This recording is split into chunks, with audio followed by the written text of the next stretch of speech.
What's up guys, and welcome to the channel. Today my name is Priscilla, and in this video I'm going to be showing you how to draft the pattern for a lapel and a Revere collar. So a lapel is this flappy thing that blazers and jackets normally have, and the Revere collar is the top piece of it. They're usually joined together in the center front of outerwear. So the plan for me basically is I'm working on a teddy coat, and I just wanted to take you guys through the process as I make one for myself.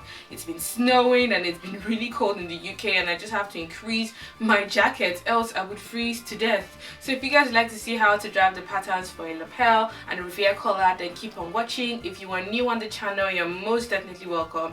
If you're one of the OGs in the house, thank you for coming back again. If you aren't subscribed already, please subscribe. Please give this video a thumbs up if you'd like to see more pattern and sewing tutorials. And without further ado, let's jump straight into this video.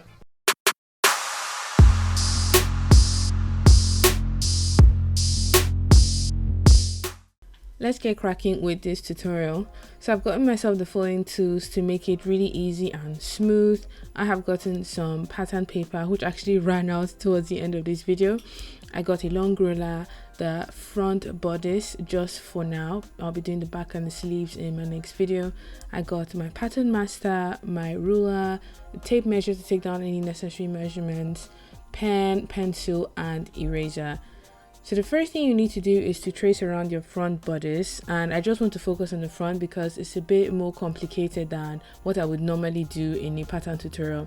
So I'm just going ahead to trace around the center front, the neckline, the shoulder, as well as transfer all my notches. So that includes the arm curve notch, the bust, the waist, the hip. We're going to ignore the dart because I want the outerwear to be a loose fit or something boxy so I can layer things underneath.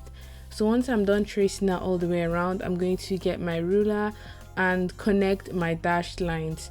Whenever I have a straight line, I just mark the end at the beginning and then just connect them so I don't have to have too many dashes on the pattern.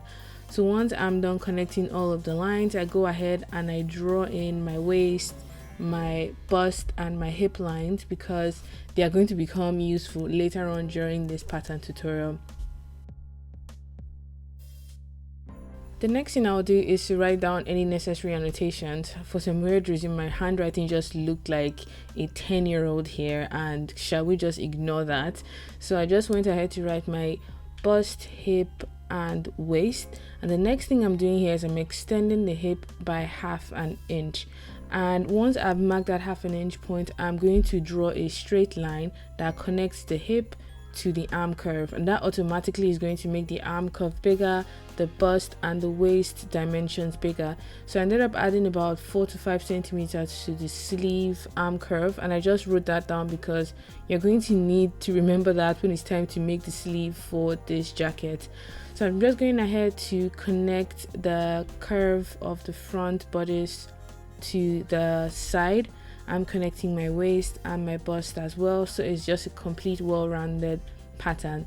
So I'm going ahead to add an extra 3 centimeters to the bottom because I want it to be a bit longer. So the next thing we're going to do is to actually create the lapel, which is why we are here, right? So the first step is to mark 1 inch out of your waistline. You know how we created the sort of like the wrap dress by extending the waist or extending that center front line? I've decided to work with just 1 inch because I don't want the jacket to wrap around that much. And once I've extended it by 1 centimeter, I draw a vertical line from the waist all the way to the hem, so that automatically makes the pattern even wider for me. So once I'm done doing that, I am going to annotate that that particular point where I marked down 1 inch is the break point, meaning that's where my button is going to sit, and it's exactly on my waist, so it will look really flattering on. So after this, I'm going to go ahead to draw the curve of my lapel. I did this in pencil because I just wanted to get it right, so I advise you to do it in pencil so you have the freedom to change the shape if you don't like it before going ahead to commit with something more permanent. So after that, I'm going to go ahead to mark 1/2 inch along the shoulder, and the aim is to connect that to that curved line we have drawn, which is the lapel shape. So I'm going to go ahead and draw in a curved line which is going to take away from that shoulder meaning the collar would fold easier around your neck because it's not as high. And then I'm going to mark 1.5 centimeters down on that curved line, because when it folds backward, it doesn't point up, it sort of points to the side. This is something that's personal for me. You can, however, change the shape the way you want. You can make this pointed, you can make this lapel even narrower. I decided to go for something really big because I've never done like a wide lapel.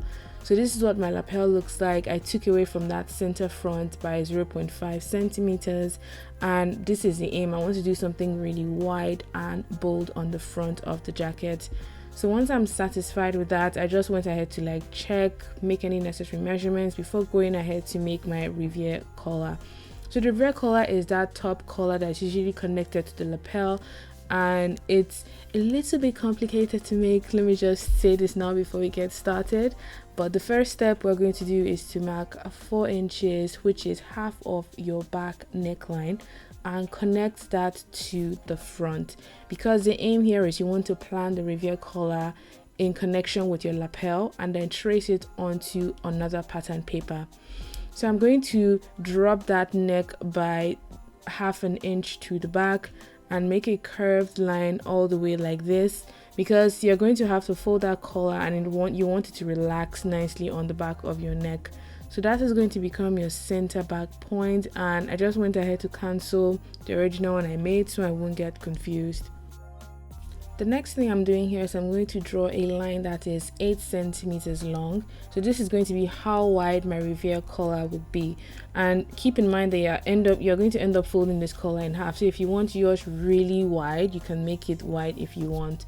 So once I'm done doing that, I'm going to mark 1 inch away from the center front and draw a line that is 45 degrees away from the lapel curve.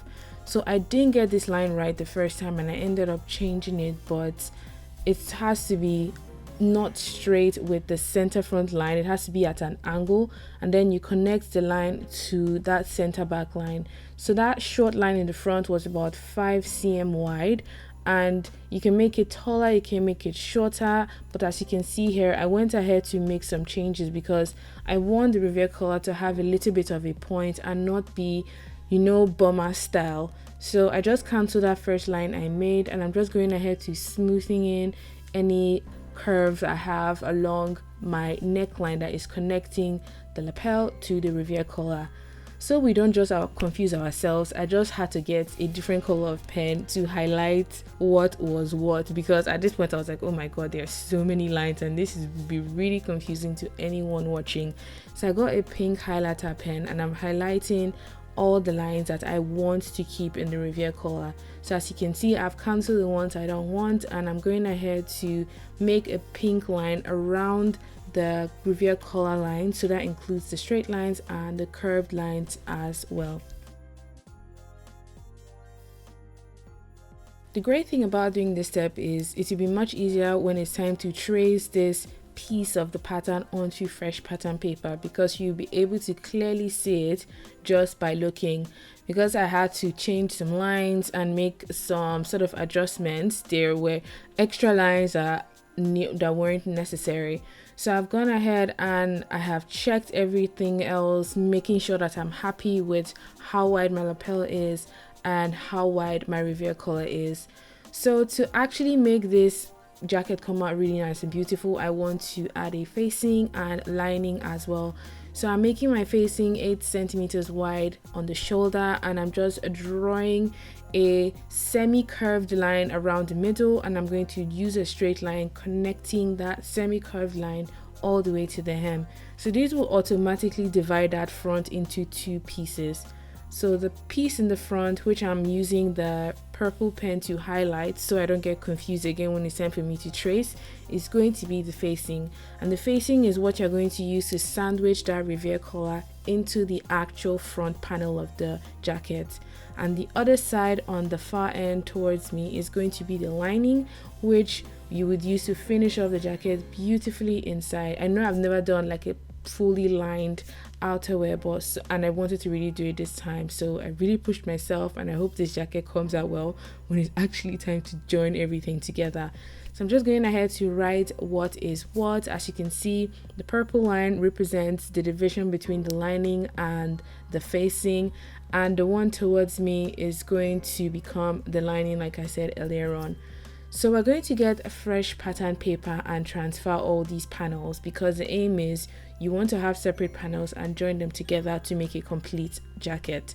So I'm going ahead to trace the main front, which is like the lapel, the front parts, the part with the arm curve, basically the first thing we planned. And the way it works here is you don't trace the Revere collar with the front, you trace the Revere collar as a separate piece. And I'm just going ahead to transfer all of my notches and connect these dash lines using a ruler. Don't forget to transfer that center front line, because that's going to become the notch that you would use to know where your Revere collar should sit on the front of the jacket.